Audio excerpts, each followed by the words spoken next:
Welcome to another deep dive. This time it's all about surrounded by idiots.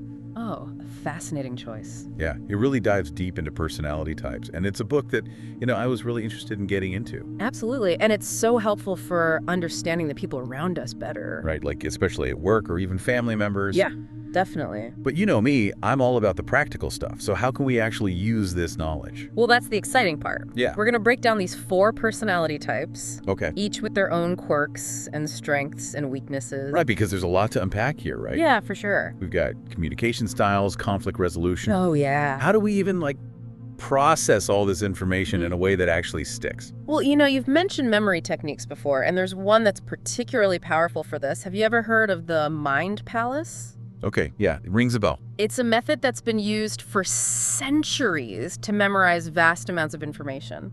And it really taps into our brain's natural ability to remember vivid imagery. Okay, I'm intrigued.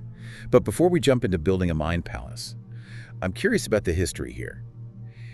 Erickson mentions Hippocrates, the whole 4 humors thing. Right. Choleric, sanguine, melancholic, phlegmatic. Oh, yeah, the classics. Right. It's amazing how those ancient observations about temperament are still relevant today. Yeah. They thought it was tied to bodily fluids, Right. but the core idea that people have these fundamental differences in how they react to the world, Yeah. it's really the foundation of understanding human behavior. So basically, thousands of years ago, people already knew that we don't all see the world the same way. Exactly. There are these fundamental differences in how we process information, how we make decisions, Yeah. how we interact with others. Exactly. And while we've moved beyond the whole bodily fluids thing, Right. the core temperaments like the choleric, fiery energy, the sanguine optimism, the melancholic introspection, and the phlegmatic calmness, they still resonate with the personality types we see today. Okay, so that's a great segue back to Erickson's color-coded system. So he describes reds as bold, driven, decisive, Yeah. natural leaders often. Yeah. But they can also come across as impatient or even domineering. Yeah, and it's important to remember with all of these types that none of these traits are inherently good or bad. Right. They're just different ways of approaching the world. So reds thrive on action and results. Right. They're the ones who get things done, often at a fast pace. Yeah. But yeah, that directness can sometimes be perceived as abrasive, especially by those who prefer a more collaborative approach. Yeah. Makes sense. All right, let's move on to yellows. Erickson paints them as enthusiastic, Yeah, social, optimistic. the life of the party. They bring energy and excitement, but they can also be scattered. Yeah, a little bit all over the place sometimes. Yeah, and easily distracted. For sure. So how do we kind of harness that yellow energy? Well, yellows thrive on connection. New experiences, they're always ready with a joke or a story. Yeah. Their optimism is contagious, but that tendency to jump from one thing to the next, Yeah. it can make it hard to stay focused. Okay, so on to the greens. They're described as the calm, steady types. Yeah. Patient, kind, excellent listeners. Yeah, the peacemakers. But their desire to avoid conflict can sometimes lead to passivity and indecisiveness. Yeah, they prioritize harmony and stability. Right. They're always trying to create that sense of calm. Okay. Really supportive friends and colleagues, Yeah. but that aversion to confrontation can make it hard for them to assert themselves or to drive change. Okay, so then we have the blues. They're the analytical, detail-oriented. Yes, very precise, logical, organized. But their need for perfection can make them a bit rigid and prone to overthinking. Absolutely. So how do we kind of approach those blue personalities? Well, blues thrive on structure and accuracy. Yeah. They're the ones who carefully analyze data, Right. think things through, create systems to make sure everything runs smoothly. Yeah. Their attention to detail is invaluable, Right. but that insistence on doing things by the book, Yeah. it can make them resistant to change or new ideas. Okay, so we've outlined the 4 color types. We have. But how do we make all of this stick? Right, that's where the mind palace comes in. Okay. Think of it like a memory technique that transforms information into vivid images and then places those images in specific locations within a familiar environment. Okay, so instead of just trying to memorize like a list of traits, I'm creating a mental movie. Yeah, with each location in my mind palace representing a different aspect of Erickson's system. Exactly. Right. And the more senses you engage, Yeah. the more vividly those images will stick. Okay, so if I'm picturing a red personality, Yeah. I might imagine them at like a board meeting, Okay. impatiently tapping their fingers, Yes. demanding results. You got it. And I can even hear their voice, Exactly. kind of sharp and assertive, cutting through the room. Yes. And for yellow, Yeah. I could envision them at a party, surrounded by people. Yeah. Their laughter just echoing through the room. And they might be wearing bright, vibrant colors. Okay, yeah. That energy practically radiating outwards. Okay, I'm starting to see how this works. Good. But how do we choose the right locations within our mind palace? The key is to choose locations that are distinct and memorable. Okay, And to arrange them in a linear sequence. okay. This helps create a clear path for you to follow as you walk through your mind palace, recalling information. So let's say I choose my daily commute as my mind palace. Okay. First stop on my route is the coffee shop on the corner. Yeah. That could be my location for the red personality, Perfect. with that image of the impatient executive demanding their latte. Exactly. And then the next stop, the bus stop with the graffiti mural, could be your location for the yellow personality, with that image of the social butterfly chatting of everyone in line. And the park with the giant oak tree where I usually take a shortcut, that could be my location for the green personality, I love it. peacefully reading a book under the shade of the tree. Perfect. And finally, the office building itself, with its sleek, modern architecture, could be your location for the blue personality, meticulously organizing their desk and color-coding their files. This is brilliant. It feels like I'm actually encoding this information in my brain That's the goal. in a whole new way. Yeah, and here's the key to making it stick. Okay. You have to regularly walk through your mind palace, revisiting each location and recalling those images. Okay. Each time you do, you're strengthening those neural pathways and making the information more accessible. So it's not a one-time thing. No. It's about actively engaging with these mental images Yes, to make them a permanent part of my memory. exactly. And the more you practice, the easier and more automatic it becomes. Okay, so we've got our mind palace set up. Yeah. We've started populating it with these vivid images Yes. representing each color type. Well, I like it. But how do we use this knowledge in real-life situations? That's the real magic. Yeah. How does understanding these personality types actually help us communicate and interact more effectively? That's when it gets really good. Okay. By recognizing the different colors at play in our interactions, Yeah. we can tailor our communication style, Okay. approach conflict more constructively, Yeah. and even understand our own strengths and weaknesses better. So it's not just about labeling people. Right. It's about using this knowledge to create more harmonious and productive relationships. Exactly. And it all starts with recognizing our own color blend Okay. and understanding how our personality type influences our perceptions and behaviors. That's a good point because, I mean, I see aspects of myself in all four types. Right. How do we figure out our own dominant colors? Well, Erickson provides a self-assessment in his book, Okay. but there are also tons of online resources available. Okay. Just remember, no assessment is perfect. Right. And it's ultimately up to you to determine which colors resonate most strongly with your own experiences and behaviors. And the goal isn't to like put ourselves in a box, No. right? But to use this knowledge to become more self-aware Exactly. and understand how our own personality type influences our interactions. Precisely. Once you have a sense of your own color blend, Yeah. you can start to see how it plays out in your relationships. Okay. For example, if you're a red-blue blend, you might be very driven and goal-oriented, Okay. but also need a lot of structure and organization to feel comfortable. That makes so much sense. You're right. And it can also explain why we clash with certain people Exactly. more than others. Yeah. If I'm a red-blue and I'm working with a green-yellow, Oh, yeah. we're probably going to have some communication breakdown. Absolutely. And that's where the real magic of this knowledge comes in. Okay. It's not about changing who we are, but about developing the flexibility to adapt our style based on the person we're interacting with. So it's like learning to speak different personality languages. Exactly. And the more fluent we become in those languages, Yeah. the more effectively we can navigate the complex world of human relationships. Okay. But before we dive into the specifics of how to adapt our communication style for each color, Yeah. I think it's important to address a potential concern Okay. that some listeners might have. You're thinking about the ethical implications. Yes, Of exactly. categorizing people. Is there a risk of oversimplifying Right. and reducing people to these labels? That's a really insightful question, and it's something we should definitely explore further. It's crucial to remember that these color types are simply a framework Okay. for understanding general tendencies. Yeah. They're not meant to be definitive labels Huh. or to limit our understanding of individuals. So it's about using this knowledge as a starting point Yes, for deeper understanding and connection, exactly. rather than a way to categorize or judge people. Precisely. And by approaching those interactions with curiosity and compassion, Okay. we can unlock a whole new level of communication and create more harmonious and fulfilling relationships. I think that's a great place to pause for now. Okay. We've covered a lot of ground in this first part of our deep dive. Yeah, we have. We've explored the 4 color types, the historical context of personality typing, and the power of the mind palace technique. And we've also acknowledged the importance of using this knowledge ethically and responsibly. In the next part, we'll delve into the specifics of how to adapt our communication style for each color type and explore some real-world scenarios where this understanding can make a real difference. I'm looking forward to it. So we've begun to explore these 4 colors, and maybe you're already picturing people in your life as reds, yellows, greens, or blues, but the real power comes when you start applying it.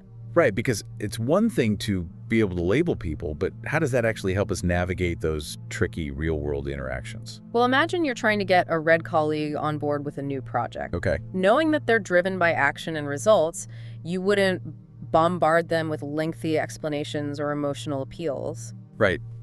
I can see that impatient red in my mind palace tapping their foot, waiting for me to get to the point. Exactly. You'd present a clear, concise plan, highlighting the potential benefits Okay. and outlining a clear path to success. Right. You'd appeal to their desire to achieve and make things happen. Exactly. That makes way more sense than trying to win them over with like emotional appeals or collaborative brainstorming sessions. And imagine you're dealing with a yellow teammate who seems to be constantly getting sidetracked. Oh yeah. Knowing their need for stimulation and connection, you wouldn't try to stifle their enthusiasm or force them into a rigid structure. They'd probably just bounce off the walls. Right. Instead, you might try to channel their energy in a productive direction, Okay. giving them tasks that allow for creativity and social interaction. So instead of seeing their distractibility as a weakness, Yeah. you're actually leveraging it as a strength. Exactly. And it's not about manipulating people or forcing them to conform to our expectations. It's about understanding their natural inclinations and finding ways to work with them rather than against them. Okay, so we've talked about reds and yellows. Yeah. What about greens? Are there any potential pitfalls we should be aware of? Greens are incredibly patient and supportive, but their desire to avoid conflict can sometimes be a challenge, particularly in situations where clear decisions need to be made. Right, they might agree to something they don't really want just to keep everyone happy. Exactly. So when working with greens, it's important to create a safe and supportive environment where they feel comfortable expressing their true thoughts and feelings. So avoid putting them on the spot or forcing them to make snap decisions. Precisely, give them time to process information, listen attentively to their concerns, and reassure them that their input is valued. And what about blues? They can seem so intimidating with their need for perfection and control. How do we approach them in a way that's both respectful and effective? With blues, it's all about clarity, accuracy, and attention to detail. Okay. They need to understand the logic behind decisions and processes. So be prepared to answer their questions thoroughly. Yes. And provide solid evidence to back up your claims. Exactly. And don't expect them to embrace change easily. They need time to analyze the potential impact and make sure all the details are ironed out. Got it. So patience is key when dealing with blues. Absolutely. And remember that their meticulousness, while sometimes frustrating, can also be an incredible asset. They're often the ones who catch errors that others miss and ensure that projects are completed to the highest standard. It's like each color has its own unique set of strengths and challenges, and by understanding those dynamics, we can not only communicate more effectively, Yeah, but we can also appreciate the value that each personality type brings to the table. exactly. It's about recognizing that diversity of thought and approach is what makes teams and relationships thrive. It's about moving beyond those judgments of idiot or difficult and realizing that everyone has something valuable to contribute. Okay, so we've talked about how to tailor our communication style for each color type, But what about those times when conflict is unavoidable? Right. How can this knowledge help us navigate those tricky situations? Well, imagine you're mediating a disagreement between a red and a green colleague. Okay. Knowing that reds are direct and action-oriented, while greens prioritize harmony and avoid confrontation, you can anticipate the potential clash of styles. Yeah, the red's probably ready to charge in and make a decision. Yeah. While the green is trying to smooth things over and avoid hurt feelings. Exactly. So as a mediator, you might need to create a structure that allows both parties to feel heard and respected. You might encourage the red to express their ideas concisely and directly, Okay. while giving the green the space to voice their concerns without feeling pressured. So it's about finding that balance between assertiveness and empathy, creating a space where both parties feel safe to express themselves. Precisely. And remember that conflict, while often uncomfortable, can also be an opportunity for growth and innovation. When handled constructively, disagreements can lead to new ideas and solutions that might not have emerged otherwise. So it's not about suppressing conflict altogether, but about channeling it in a productive direction. Exactly. And by understanding the different color types at play, we can become more skilled at navigating those disagreements and turning them into opportunities for positive change. But what about those times when we're dealing with someone whose behavior is truly challenging, even after we've tried to understand their color type? What do we do when we've reached our limit? That's a really important question. Even with the best intentions, there will be times when personalities clash, and we need to set boundaries to protect our own well-being. So it's not about tolerating abusive behavior or letting people walk all over us. Absolutely not. It's about recognizing that we have a right to set limits and to protect ourselves from negativity and harm. And sometimes that might mean distancing ourselves from certain people or ending a relationship altogether. Sometimes, yes, but even in those situations, this knowledge can help us do so with more compassion and understanding. So instead of saying, this person is a jerk, we can say our personalities just aren't compatible, and that's okay. Exactly. And by letting go of that need to change or fix people, we can free ourselves to focus on building relationships with those who are a better fit for our own unique blend of colors. This is so liberating. It is. It feels like I'm finally getting permission to create a life that feels authentic, aligned with my own values and needs. And that's the ultimate goal of this self-awareness journey. It's about understanding ourselves and others deeply enough to create relationships that are both fulfilling and sustainable. Okay, but let's be real. Even with all this knowledge, there are going to be times when we get triggered, right? When someone's behavior pushes our buttons and we react in ways we later regret. Absolutely. We're all human and we all have our own vulnerabilities and triggers. But the more we understand those triggers, the better equipped we are to manage them. So it's about developing that self-awareness and recognizing those patterns in ourselves. Exactly. And it's also about having compassion for ourselves when we do slip up. Right. We're all works in progress, and it's okay to make mistakes. So it's not about beating ourselves up for not being perfect at understanding personality types? No. But about using this knowledge as a guide for growth and connection. Precisely. And by approaching those interactions with the spirit of curiosity and open-mindedness, we can transform even the most challenging relationships into opportunities for learning and growth. You know, it's interesting to think about how this knowledge can also be applied to understanding ourselves. Yeah. I mean, we've talked a lot about how to recognize and interact with different color types. Right. But what about using this framework to identify our own strengths and weaknesses? That's a fantastic point. Understanding your own color blend can be incredibly empowering. It can help you identify your natural talents as well as areas where you might need to develop new skills or strategies. So, for example, if you're a red pate, you might recognize that you're a natural leader. But you might also need to work on your patience and your ability to listen to others. Exactly. And if you're a yellow, you might realize that your enthusiasm and creativity are valuable assets, but you might need to develop strategies to stay focused and avoid getting sidetracked. And for greens, it might be about learning to assert themselves more and set boundaries while still maintaining their harmonious nature. Right. And for blues, it could be about finding ways to be more flexible and adaptable without compromising their need for accuracy and structure.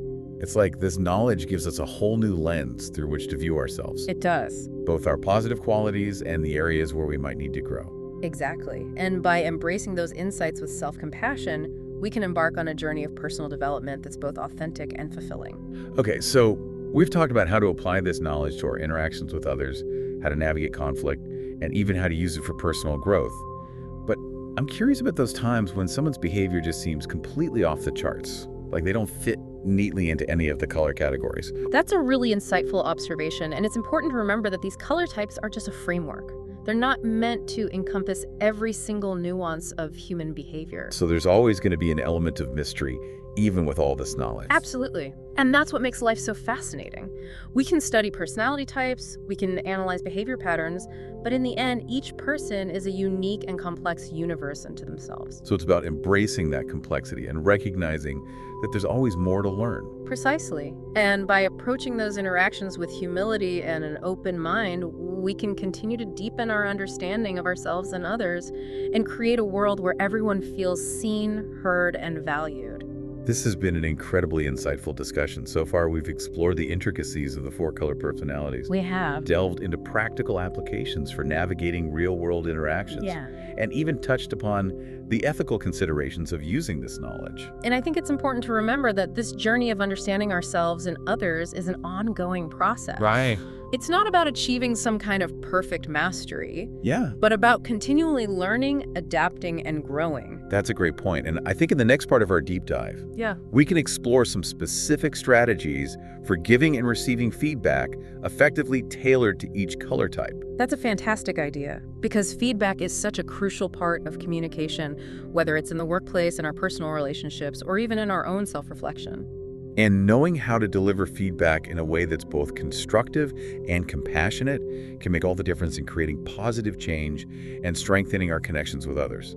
Okay, so we've explored the four colors, we've started building our mind palaces, and we've even dipped our toes into the ethical waters of personality typing. But now let's get down to brass tacks. How do we actually use this knowledge to give and receive feedback effectively? Well, it's a crucial skill, and one that Erickson really emphasizes in Surrounded by Idiots. Okay. He argues that feedback, when delivered thoughtfully and tailored to the individual, can be a really powerful catalyst for growth and understanding. Okay, but feedback can be a minefield, right? Oh yeah, it can be. It's so easy to trigger defensiveness, even when our intentions are good. So how do we avoid those communication pitfalls, especially when dealing with different color types? It all starts with recognizing that what works for one person might backfire spectacularly with another. Right. A direct, no-nonsense approach might be perfect for a red, Okay. but it could completely shut down a green. I'm picturing that red in my mind palace. Yeah. You know, chin lifted, ready for a challenge, but the green is probably shrinking back, wanting to avoid conflict at all costs. Exactly. So let's break it down by color type. Yeah. Imagine you need to give feedback to a red team member who's been steamrolling over others' ideas. Knowing reds, I wouldn't beat around the bush. Right. You'd be direct and concise, focusing on the specific behaviors that need to be adjusted. You might say something like, I appreciate your passion and drive, Okay. but I've noticed that in meetings you tend to interrupt others before they finish expressing their thoughts. And I'd probably brace myself for a little pushback. Yeah, that's likely. Reds are comfortable with confrontation, so Right. be prepared to stand your ground. Remember to stay calm and avoid getting drawn into a power struggle. Okay, so directness and clarity are key with reds. But what about yellows? Yeah, They seem like they'd be a little bit more sensitive to criticism. you're right. Yellows are very attuned to their emotions. Right. And can be easily hurt by negative feedback, but that doesn't mean we should sugarcoat things or avoid addressing important issues. So honesty is still important. Yeah, Maybe we need to temper it with a bit more empathy. exactly. And remember that yellows respond well to positive reinforcement. Okay. So focus on their strengths and acknowledge their efforts, even when you're addressing areas for improvement. You might say something like, your enthusiasm is contagious. Okay. And it really energizes the team. However, I've noticed that you sometimes jump from one task to another without completing them. I think it would be helpful to prioritize your projects and create a more structured approach. I can see how that framing would be much more effective than just saying, you're not finishing your work. Right. It's about finding that balance between honesty and encouragement. Okay, what about greens? How do we give them feedback in a way that doesn't make them shut down completely? With greens, it's crucial to create a safe and supportive environment. Remember, they value harmony and avoid conflict at all costs. Yeah. So start by emphasizing your appreciation for their contributions and their positive qualities. So I might say something like, I really value your collaborative spirit and your ability to create a sense of team unity. However, I've noticed that you sometimes hesitate to share your own ideas in meetings. I Yeah. think your perspective is valuable, and I'd love to hear more from you. Exactly. It's about gently encouraging them to step outside their comfort zone without making them feel pressured or attacked. Okay, and finally, the blues. How do we give them feedback in a way that they'll actually accept and act upon? With blues, it's all about accuracy and logic. They need to understand the reasoning behind the feedback and see how it fits into the bigger picture. So I better come prepared with facts, figures, and specific examples. Absolutely, and be prepared for them to analyze every detail and ask a lot of questions. That's not a sign of resistance. It's their way of processing information and making sure they fully understand the situation. So I might say something like, I've noticed that in your reports, you tend to get bogged down in the minutia, sometimes missing the key takeaways. I think it would be helpful to focus on presenting the most relevant data first, and then providing supporting details as needed. That's a great example. You're providing specific, actionable feedback, and you're framing it in a way that appeals to their need for logic and structure. This has been incredibly helpful. It feels like I'm finally equipped to give feedback in a way that's both constructive and compassionate no matter who I'm dealing with. And remember, it's not just about giving feedback, it's also about being open to receiving it, and that too can be influenced by our color type. Right. So a red might be quick to dismiss feedback that doesn't align with their own assessment, Yeah. while a green might take it to heart, even if it's not entirely accurate. Exactly. So it's important to be aware of our own tendencies and how they might affect our ability to hear and process feedback objectively. This has been such an incredible deep dive. I feel like I've gained a whole new perspective on personality types and how to navigate the complexities of human interaction. And remember, this is just the beginning of your exploration. Right. There's a wealth of resources out there to help you deepen your understanding and apply this knowledge in your everyday life. So it's like we've opened the door to a whole new world of understanding, and the possibilities are endless. And the most important thing is to approach those interactions with curiosity, compassion, and a genuine desire to connect, Yeah. even when those connections are challenging. Because in the end, we're all just trying to figure out this human thing, right? Exactly. And by recognizing that we're all in this together, even with our messy, imperfect, and sometimes idiotic ways, we can create a world that's a little bit kinder, a little bit more understanding, and a whole lot more